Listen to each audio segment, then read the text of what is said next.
설화산에서는 지금 208구인가를 발굴했어요. 그러니까 한 85%가 어린애하고 부녀자예요. 또 발굴한 데서는 그것도 몇십 명 했는데 거기는 이제 아버지 남자들만 또 죽인대요. 양쪽에서 이제 우리 가족이 들어가서 죽은 거로 알고 있는데,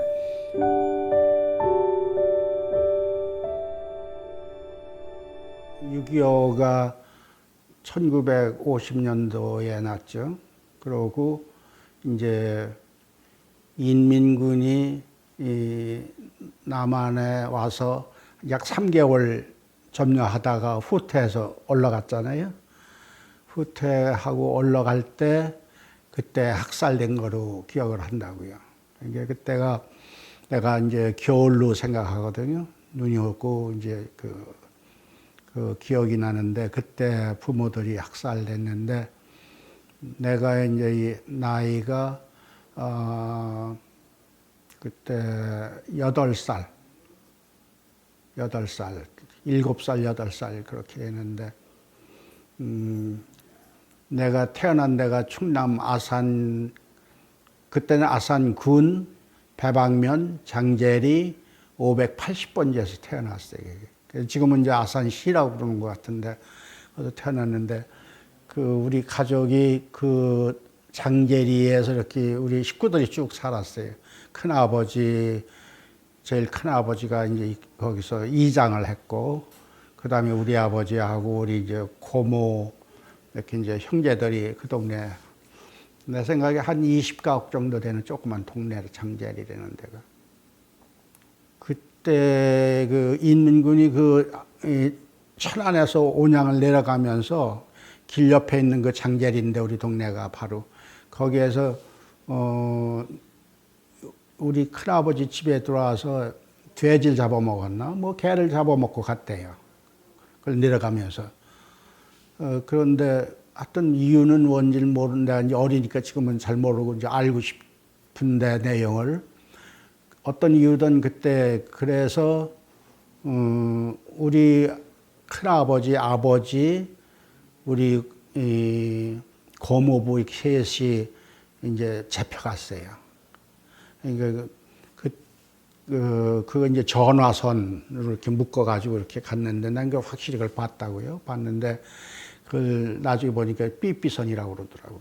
근데 우리 아버지 고모부 정도가 한 이제 30대고, 그러고 이제 내가 8살, 내 여동생이 5살, 그러니까 여동생이 1살짜리 있고, 또 우리 어머니가 한 30살, 뭐 20몇 살이었고, 아버지가 한 30살 됐을 거예요. 그러고 이제 큰아버지, 고모부, 고모의 아들 1살짜리가 또 있고요. 그 삼촌이 광준이라고 하는 삼촌인데, 그 요즘 말로 얘기하면 전응아, 이렇게 말도 잘 못하고, 이렇게 한 14살 정도 된 삼촌이 있고, 한 1살, 2살짜리 또 고모도 있고, 또, 한 19살 먹은 삼촌 또 하나 있고, 뭐, 요 정도, 이렇게 우리 어머니 있고, 그래서 10명이 돌아가셨어요, 거기서 다. 그러니까 가족을 전부 몰살하는 거. 그러니까 나도 거길 따라갔다고요, 사실은. 따라 같이 갔는데, 그 모산에 농협 창고 같은 그 창고, 함석된 창고 있었는데, 그 안에 한 200여 명이 이렇게 갇혀 있었어요, 거기서 가서. 근데, 거기서 이제 애들은 나오라고 밥 준다고. 그런데 그때 우리 어머니가 얘기가 좀, 니들은 빨리 우리 식구를 좀 내보내 주려고 그랬던 사람이, 도와주려고 그런 사람이 있었던 모양이에요. 그래가지고 나가라고 그러니까 우리 어머니가 나만 말고 우리 식구들 전체를 다 지금 내보내달라고 그러니까 이건 안 되는 모양이에요. 그래서 그럼 네 아들 데리고 나가라. 그래서 나하고 이제 이종 사촌, 3살 위에 있는 형이 이제 같이 따라 나가서 지서에, 이제 그 옆에 있는 지서인가, 근데 그땐 지서인지 모르는데, 보니까 그 장작으로 떼는 그 난로, 그러니까 그게 겨울이겠지. 날 때는 걸 내가 기억하니까. 거기서 이제 쭈그리고 앉아 있는데 옆에서 보니까 뭐 그 뭐로 장개비로 뭐 하여튼 그 몽둥이 때리는 소리가 나는데 뭐 그냥 아이고 막 그런 소리가 막 나는 거 옆에서. 그게 어린 우리 이제 놀라서 뭐 이제 떨고만 있는데 하여튼 그래서 밤을 새우니까 그 다음에 니들 집에 가라고 그러더라고요. 그래서 그 창고에 걸어서 보니까 사람이 엄마를 찾아야 하니까 아무도 없는 거야. 보니까 뭐 갑자기 이렇게 이제 보니까 뭐 막 데리고 가서 그런지 뭐 버선짝 신발짝들이 좀 막 엉클어져 있는 있고 사람은 하나도 없는 거예요. 그래서 집으로 이제 오는데 그 창고에서 모종 우리 동네에 오는 그 장제리 오는데 이제 그 다리가 하는데 그 봉갱기였다라고 그때 내가 기억을 하는데 그 밑에 미군이 찝차가 와 있더라고요 벌써. 그래서 미군들이 그 뭐 이렇게 그때는 그 이름을 드럼포스라고 그래서 드럼 이 쪼그라니 그 색깔 있는 그 사탕 있잖아요. 드럼포스라고 그랬는데 그거 쪼그랗게 이렇게 놓아주는데 그걸 얻어 먹고 집에 온 기억이 나거든요. 그래서 그때 당시는 그게 뭐 우리 부모님이 죽었는지 살았는지 그걸 잘 모르는 나이고 잘 그 상황을 어리니까 잘 몰랐는데 집에 와 보니까 장롱이고 뭐고 다 막 열어서 막 이렇게 돼 있더라고요. 그러니까 이 참 이상하다 해서 이제 그때 당시에 이제 그렇게 해서 돌아가신 거예요.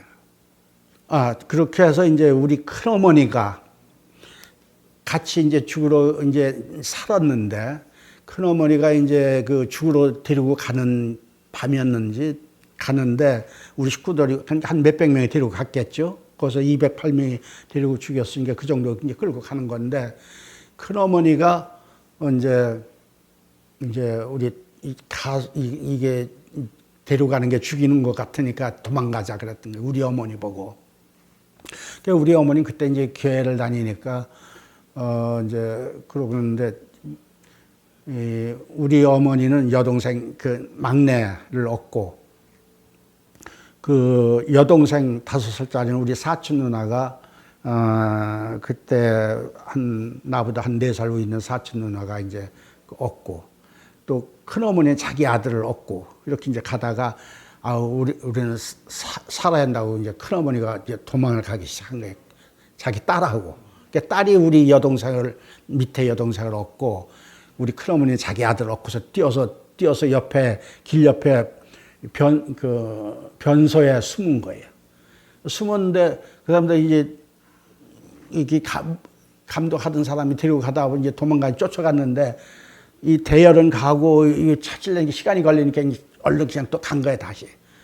거기 남아서 이제 그러니까 주인이 당신들 여기 있으면 우리 또 죽이니까 빨리 가라고 딴 데로 가라고. 그래서 거기서 가까운 데가 이제 광덕면이라는데 광덕면이 우리 큰어머니의 친정 동네예요. 거기가 이제 다른 옆에 면이. 그 친정집에 갔는데 친정 아버지가 너 우리 집에 문 앞에 들어오면 우리 또 다 죽으니까 들어오지 말라 그래서 울고 나왔다는 거예요. 그래서 그때 당시는 인민군 밥 해준다든가 재워준다든가 또는 뭐 거기에 관련된 사람을 숨겨준다든가 밥 해준다 하면 그것도 같은 편에서 죽이는 거예요. 무조건 그냥 죽이는 거예요 그때는. 그러니까 그 자기 딸을 그렇게 쫓아내는 그런 상황에 그때 얼마나 비참한 상황이었어요. 그래서 거기서 조금 이제 탕정면이라는 데 나와서 큰어머니가 이제 나를 데리고 자기 아들 자기 딸 또 우리 여동생은 이제 5살짜리가 다른 우리 친척 듬포라는 데서 이제 키웠어요. 난 큰어머니가 밑에서 이제 키운 거죠. 그래서 그렇게 자랐는데 뭐 그때 이제 남자는 이제 내가 제일 8살 먹었나 내가 제일 크니까 뭐 농사를 져야 8살부터 모심으로 다니고 그 품맛이라는 거 알아? 시골에서 옆집 일해주고 또 그럼 그것도 품맛이로 다녀 8살짜리가 그렇게 다니며 일하고 말도 안 되는 얘기지만 지금 그렇게 해서 이제 그렇게 하는데 학교를 다닐 수가 없잖아요. 그게 유일하게 내가 이제 지게 요만한 데다가 이제 집, 볏집 하나 놓고 날르고 이제 농사 단마지기에다가 이렇게 이제 짓는데, 뭐, 물론 굶고 사는 거지, 그냥 먹고. 그래서 그것도 아끼느라고 먹지도 않고, 큰어머니가. 먹을 것도 없지만, 그렇게 하고, 그 큰어머니의 친척이 거기 살아서 이제 또 어떻게 이제 겨우, 그분은 어떻게 받아줘가지고 살게 됐는데, 근데 이제 남들은 다 공부하고 이렇게 했는데 난 학교를 못 다니잖아요. 이게 그래서 옆에서 이제 이렇게 담 넘어서 해서 이제 한글 이제 좀 보고 뭐 해서 이제 조금 이제 아는 거예요.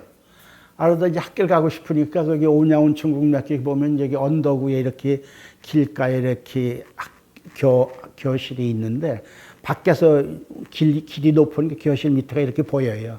거기서 이렇게 쳐다보면서 그걸 보고서 공부하는 걸 배우는 거예요, 내가 밖에서. 그러다가 나도 모르게 가서 앉은 거예요, 맨 앞에. 앉으니까 선생님이 너 누구냐 그러니까 울어버린 거예요, 나는 그냥. 울으니까 교무실로 좀 날 데리고 가시더라고. 그래서 어떻게 된가 얘기 좀 하라고. 그래서 내가 여차여차해서 이렇게 부모님 다 돌아가고 공부하고 저기서 밖에서 공부하다가 나도 모르게 앉았다고 공부를 하고 싶으면 안 되겠냐고 했더니 그럼 여기서 공부를 하라고. 자기가 그때가 이제 3학년 9반이에요. 그때 이제 한 교실에 한 80명, 83명 뭐 이렇게를 이렇게 앉는 자리인데 자기가 거기 담임이니까 네가 공부 하나만 하라고. 그래서 내가 뭐라 하냐면 내가 지금 12살인데 5학년 다녀야 하는데 5학년 다니면 안 되냐고 그랬더니 야 이놈아 너 1학년 다녀야지 어떻게 5학년으로 들어가냐 여기서 공부하라고 자기 말은. 그래서 이제 3학년 9반이 됐어요 거기서. 그래서 이제 공부를 하는데 뭐 책이 있어요, 연필이 있어요, 뭐 아무것도 없는 거지. 그러니까 이제 애들이 연필 쓰다가 요만한 거 버리잖아요. 그러면 그거 이제 얻어가지고 붓고 쓰는 대 있잖아. 거기다 이렇게 꽂으면 길어지잖아. 그럼 연필 그거로 쓰고. 노트는 이제 살 수가 없으니까 돈이 없으니까 애들 쓰다 뒷장 남잖아요. 그럼 그걸 뜯어가지고 실로 꼬매면 노트가 이렇게 또 되잖아요. 그렇게 하고. 또 교과서는 이제 그땐 6.25 때라 교과서 자주 바뀌어 매. 바뀌니까 새 책이 나오면 흔 책 안 쓰는 먼저 연도의 책을 갖다 놓고 틀리는 거 조금씩 틀려 조금만. 그거만 미리 이렇게 고쳐. 그러면 책이 되는 게 그러면 이거 고치다 보니까 이게 공부를 다 된 거야 이게 다. 그러니까 공부 잘할 수밖에 없지. 미리 다 고치면서 다 봤으니까. 공부 잘한 거지 그때. 그래서 이제 3학년 때 9등을 한 게 그때는 등수를 다 치니까 그래서 9등을 하고 그랬는데. 이제 중학교에서 온양 중학교를 거기 다니고 이제 서울에 와서 이제 우선 그때 취직도 안 되고 뭐 안 되는 거예요. 뭐 할 수도 없는 거예요. 그렇다고 시골에서 농사 짓는 게 굉장히 힘들더라고요. 굉장히 힘들어요. 어리니까 뭐 농사도 좀 그렇고 뭐 그런데 그래서 이제 어디 가서 밥만 먹여주면은 좀 일을 하겠는데 밥 먹여주는 데도 없는 거야. 그래서 방법이 없어가지고 이제 군대 나가야겠다. 그래가지고 이제 그때 이제 시험 해군 시험도 있고 뭐 이런 공군 시험도 있고 이제 일찍간 시험 보는 게 있었어요. 대전에 가서 시험을 봐야 돼. 돈이 있어야지 차비가. 그래가지고 내 평생에 처음 도둑질을 했어요. 무슨 도둑질이냐면 우리 큰어머니가 쌀떡을 이렇게 해서 쌀을 넣고서 맨날 쌀을 이제 해서 그걸 이제 애끼나 잘 먹지도 않는데 손으로 이렇게 손자국으로 해라. 근데 그걸 이렇게 그러니까 몇 대를 이제 훔쳐다가 손차를 넣고 그걸 팔아가지고 대전 원양이니까 이제 대전 가는 기차표를 해서 대전에 이제 시험을 보러 간 거예요. 친구 둘이서. 이제 근데 시험을 보는데 이제 필기는 됐는데 이제 신체 검사를 해야 하는데 그 맨발을 벗고 맨발을 벗고 발을 들어보라니까 평발이라고 안 된다는 거야. 그래가지고 내가 붙들고 난 군대 가야 한다고 나 지금 먹고 살 데가 없어서 그런다고 군대 간다고 울면서 사정했는데도 안 되더라고요. 그래서 그걸 못하고 못 갔는데 그러다가 이제 27에 내가 결혼했나? 그래서 30에 미국에 왔어요. 우리가 이제 고생을 많이 하고 난 어려운 환경에서 살았잖아요. 그러니까 어려운 거를 많이 느끼고 또 어떻게 해야 어려운 거를 이 세상에서 좀 없어져기 하나 그런 생각이 많이 드니까 이건 교육을 통해서만 이 사람을 마음을 그렇잖아요. 사람이 이 행동한다는 것은 머리에서부터 생각을 해서 행동을 옮겨지는 거예요. 생각을 바꾸면 옳은 행동도 옳게 할 수 있는 거 아니에요. 그러니까 교육을 올바른 교육이 되면은 세상도 아름답게 되는 거란 말이에요. 그러니까 이게 좀 사람이 보람 있게 살려면 어떻게 해야 하나. 그러니까 학교를 했으면 좋겠다. 그런 생각을 했어요. 굉장히 좀 하지만은 그때 당시는 워낙 돈이 저기 할 때니까 한 200만 원만 있으면 그때는 학교가 됐던 시절이었던 것 같아요. 그 돈이 없으니까 그럼 내가 이민 가서 돈을 벌어가지고 하면 되겠다. 그래서 이제 이민을 하는데 처음에는 이제 월남을 가려고 했어요. 노동자로. 그런데 그것도 안 되더라고 어떻게 해서.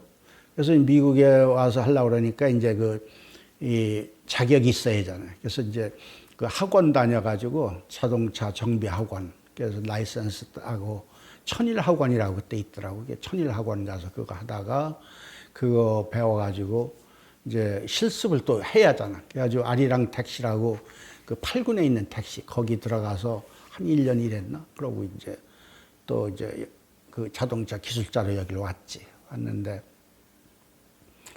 그래서 한 3잡을 뛰었어요 그때. 3잡을 그러니까 2시에 4시에 일어나서 2시에 끝나면은 이제 낮에 가서 페인트 하거나 풀을 깎거나 사람들이 소개를 해요, 그렇게. 그러면 10불 줘. 그럼 이제 컴컴은 또 일을 못 하잖아, 또 7, 8시 되면. 그럼 이제 세븐일레븐 가서 일을 한다고요. 그럼 세븐일레븐 가서 또 12시나 1시까지 일을 한다고. 그럼 그 뒤에 와서 3시간, 4시간 자고서 또 일하고, 그렇게 하다가, 그러고서 이제 가게 시작했어요. 75년부터. 코너스토어지 방만한 데서 이제 맘팝 비즈니스 이렇게 5년 했는데 강도는 일주일에 2번씩 들어오고 맨날 그러더라고요. 그래서 근데 5년 했는데 그때 내가 한 20만 불을 버는 거야. 그게 아주 그냥 부자가 된 기분이더라고. 그래서 조금 큰 걸 해야겠다. 그래가지고 또 80년대 이제 큰 걸 옮겼어요. 세이프에 하던 건데 큰 거를 옮겨서 DC에서 그거를 내가 45년, 80년도서부터 지금, 그러니까 45년간 했지. 그렇게 하고 이제 리타이어한 지 한 3년 됐지. 그렇게 하고. 중요한 거는 이제, 미국에서 열심히 살면은, 우리가 누구든지 다 할 수 있는데 안 했을 뿐이지 다 할 수 있다는 거. 내가 크게 성공한 건 아니지만 열심히 해서 그냥 살 수는 있다. 애들 공부 가르치고 잘.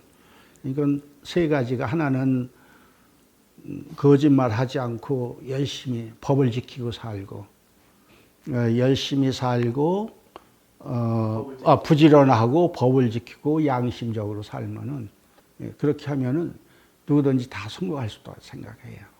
발굴한 데를 갔다 왔다고요. 그걸 현장을 보니까 내가 너무 쇼크를 받아가지고 내가 아주 어떻게 말을 할 수가 없어요. 어떻게 내가 하늘에 대고서 내가 막 소리 질렀어요.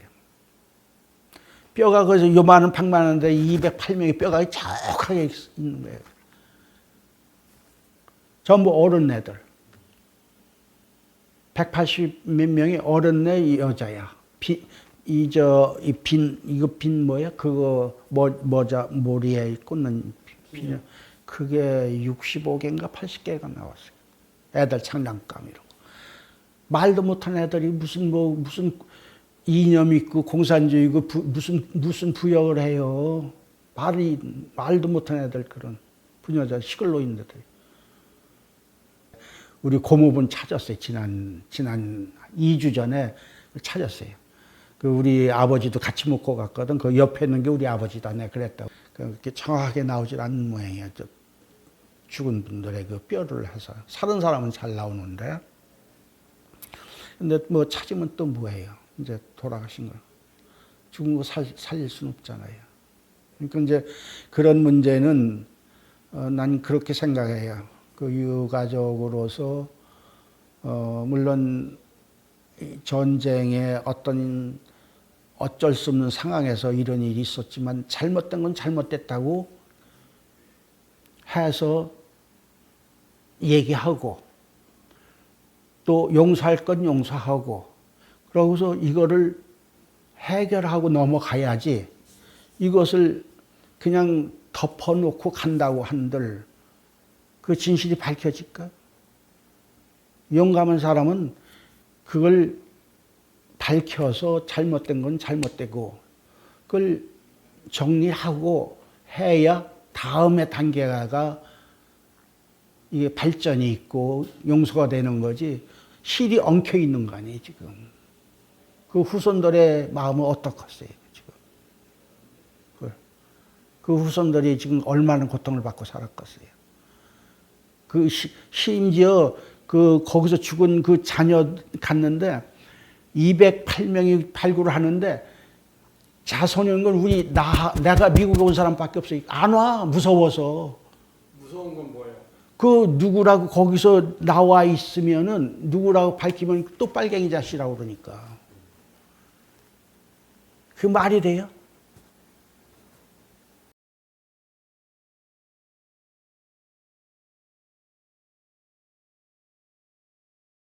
순경은 한 명이고 거기 청년단이 나서서 그렇게 했다. 앞장서서.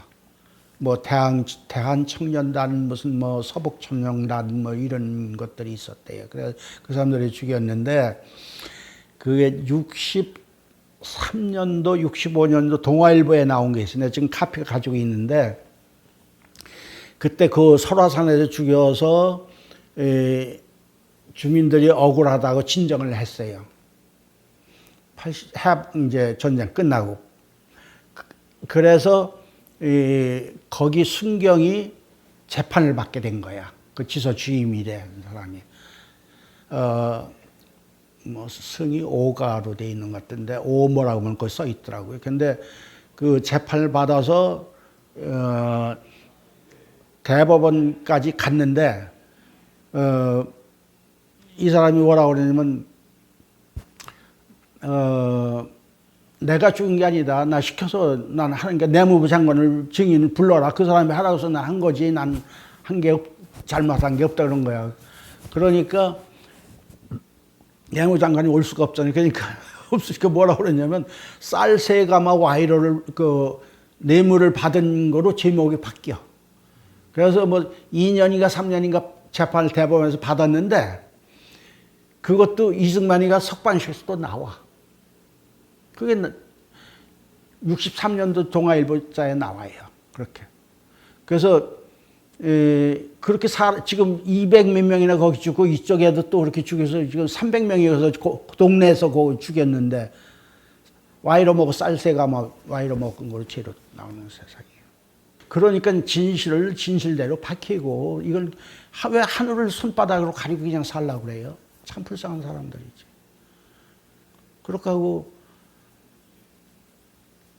죄의 증거는 용서를 받을 건 받고 그러고 지나가야지 그 역사를 어떻게 그냥 덮고 가요. 미국 같은 데 보면 흑인이나 지난주에 흑인 그 노예 해방이잖아요. 그 잘못된 거 다 용서하고 빌고 그런 기념일까지 만들고 이렇게 해서 미국에 그래 미국이 발전하잖아요. 지금 강대해지잖아요. 한국도 발전하고 선진국이 되려면 그런 과정을 거쳐서 진실을 밝혀주고 그러고서 나가야지 그걸 또 하늘을 손바닥으로 가리고만 간다고 안 가려져요. 진실은 언제고 세월이 가도 그건 밝혀지게 돼 있어요. 제일 무서운 게 나는 사람에게 제일 무서운 게 양심이라고 생각해. 양심이 무엇보다도 제일 총칼보다 무서운 거예요.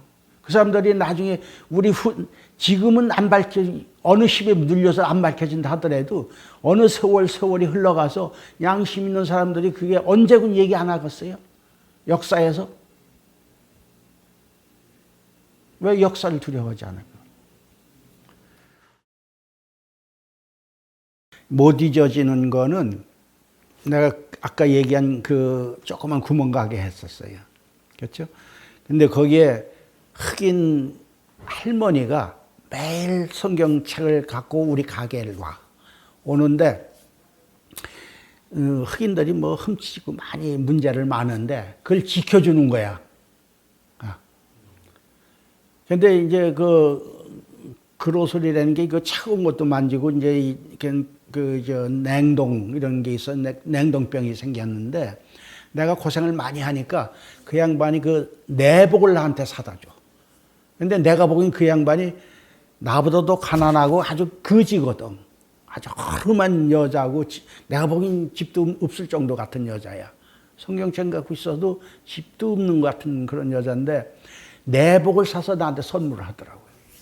그래서 이게 바로 이게 하나님이지. 난 그런 생각을 해요. 지금까지 그게 50년이 됐는데 잊지를 못한다고 그런 고마운 분은. 그렇게 하고,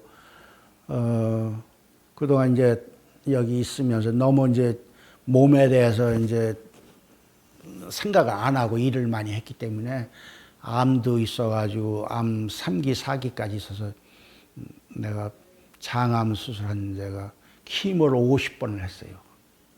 그래서 지금 사는 게 기적인 거고, 제일 은인이라고 생각하는 난 우리 어머니라고 생각해요. 왜냐면 이렇게 살다가 내가 어려서 혼절해서 지금까지 이제 80이 넘도록 살 때는 어떤 굴곡이 참 많겠죠. 그렇죠? 무에서 유를 창조하는 그런 단계니까 이제 그런데 그 정신적인 지주가 있다는 거.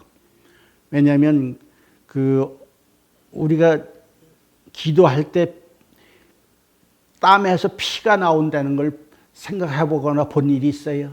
난 그건 봤단 말이에요. 우리 어머니가 아버지가 잡혀가서 기도하고 눈물 흘리고 기도하는 걸 날 그때 보고서 어릴 때 그때 봤는데 지금도 그게 눈에 선하게 보이는 거예요. 저렇게 간절하게 기도하고 그러면 이루어지는 거라. 모든 정성을 다하고 노력을 해야겠지 물론. 그런 땀이 피가 되도록 기도하는 마음으로 세상을 살면 어려운 게 해결될 수 있다는 생각이에요. 어려운 거 할 때 그런 생각을 하면은 해결이 되는 것 같아요. 무난하게.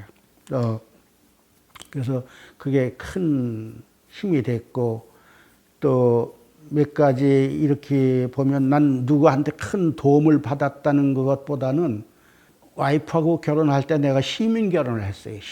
좀 특수한 사람인데 나는 그냥 이렇게 결혼을 한 게 아니라 그때 60년대, 70년대 어려울 때이기 때문에 그 어려운 처지에 있는 사람들이 결혼하는 비용을 너무 지출한단 말이에요. 그렇게 하고 또 거기서 술 먹고 싸우고 빚지고 그 시작하는 거거든요. 그러니까 우리가 잘 살려면은 그냥 무에서 유를 창조했는데 그런 헛된 일을 하지 말아야 하기 때문에 결혼부터 해야 한다. 허례허식을 하지 말아야 한다. 이런 생각을 해서 서울시에서 그걸